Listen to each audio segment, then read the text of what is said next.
sini akan membahas tentang perkembangan dakwah Nabi Muhammad periode Mekah.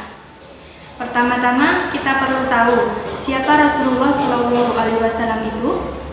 Rasulullah SAW merupakan nabi terakhir sekaligus rasul yang diangkat pada tanggal 17 Ramadan atau 13 tahun sebelum Hijriah, tepatnya 610 Masehi dengan usia 40 tahun. Dari pengangkatan beliau di bulan Ramadan menjadi rasul ditandai dengan kejadian apa? Nabi Muhammad diangkat menjadi rasul oleh Allah Subhanahu wa taala ditandai dengan turunnya malaikat Jibril untuk menyampaikan wahyu yang pertama, yaitu surat Al-Alaq ayat 1 sampai 5 yang dikenal dalam sejarah Islam sebagai Nuzulul Quran. Lalu setelah adanya Nuzulul Quran, hal apa lagi yang terjadi?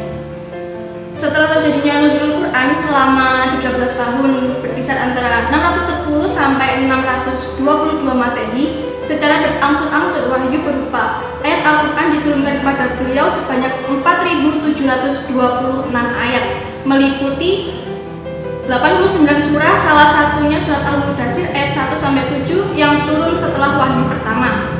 Oh, saya pernah membaca di beberapa buku jika surat Al-Mudaththir diturunkan dengan isi perintah Allah Subhanahu wa taala agar Nabi Muhammad SAW berdakwah menyiarkan agama Islam kepada seluruh umat manusia. Apakah itu benar? Ya, itu benar. Lalu selain adanya isi perintah berdakwah, ajaran apa yang disampaikan oleh Nabi Muhammad di awal kenabiannya? Isi ajaran-ajaran yang disampaikan oleh Rasulullah SAW di awal kenabiannya adalah tentang keesaan Allah Subhanahu wa taala, hari kiamat sebagai hari pembalasan, kesucian jiwa dan persaudaraan dan persatuan. Oh, begitu. Lantas tujuan dakwah Rasulullah di periode Mekah ini apa?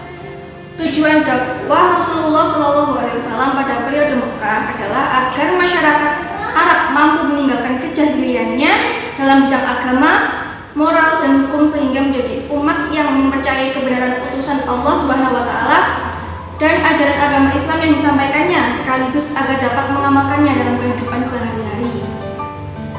Agar dapat tercapainya tujuan-tujuan tersebut, maka dalam berdakwah Rasulullah SAW mempunyai strategi dakwah yang beliau lakukan, yaitu secara sembunyi-sembunyi dan dakwah secara terang-terangan.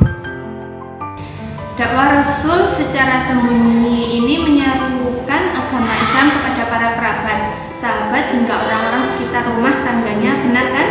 Lalu siapa sajakah orang pertama yang memeluk atau masuk agama Islam? Orang-orang yang telah masuk agama Islam pada saat itu disebut as-sabiqunal awwalun, yang berarti pemeluk Islam generasi pertama, yaitu terdiri dari Khadijah binti Khuwailid, Ali bin Abi Thalib, Zaid bin Harithah, dan Abu Bakar As-Siddiq dan Ummul Aiman. Lalu dakwah secara terang-terangan itu seperti apa? Dakwah secara terang-terangan dimulai sejak tahun keempat kenabian setelah turunnya wahyu yang berisi perintah Allah Subhanahu wa taala agar dakwah itu dilaksanakan secara terang-terangan. Dua tahap dakwah Rasulullah SAW secara terang-terangan ini adalah mengundang kaum kerabat keturunan dari Bani Hashim untuk menghadiri jamuan makan sekaligus mengajak agar masuk Islam. Sedangkan tahap selanjutnya, Rasulullah SAW mengumpulkan para penduduk Mekah untuk berkumpul di Bukit Safa. Selain itu, Rasulullah SAW menyampaikan dakwahnya kepada para penduduk di luar kota Mekah. Di antara orang-orang yang masuk Islam di luar Mekah antara lain Abu Dzar Al-Ghifari dan Tufail bin Amr Ad-Dusi. Sedangkan dari kalangan orang kafir yang masuk Islam ialah Hamzah bin Abdul Muthalib dan Umar bin Khattab. Dalam menjalani dakwahnya, Rasulullah pasti menemukan beberapa orang yang menolak dan menentang dengan hadirnya ajaran Islam ini. Salah satunya kaum Quraisy yang terkenal membangkang dengan ajaran yang dibawa beliau. Pertanyaan saya, apa sebab kaum Quraisy begitu menentang dakwah Rasulullah? Adapun sebab-sebab kaum Quraisy menentang dakwah Rasulullah SAW diantaranya karena mereka keberatan dengan ajaran kesamaan hak dan kedudukan antara semua orang. Mereka menolak adanya kehidupan setelah kematian. Mereka berat meninggalkan agama dan tradisi hidup masyarakat, warisan leluhur mereka. Selain itu, mereka menentang keras dan berusaha menghentikan dakwah Rasulullah SAW sebab Islam melarang menyembah berhala. Lalu untuk menghadapi tantangan dari kaum Quraisy, apa yang dilakukan oleh Rasulullah? Dalam menghadapi tantangan dari kaum Quraisy, salah satu cara Nabi Muhammad SAW dengan menyuruh 16 orang sahabatnya untuk hijrah ke Habasyah karena raja di sana memberikan jaminan keamanan.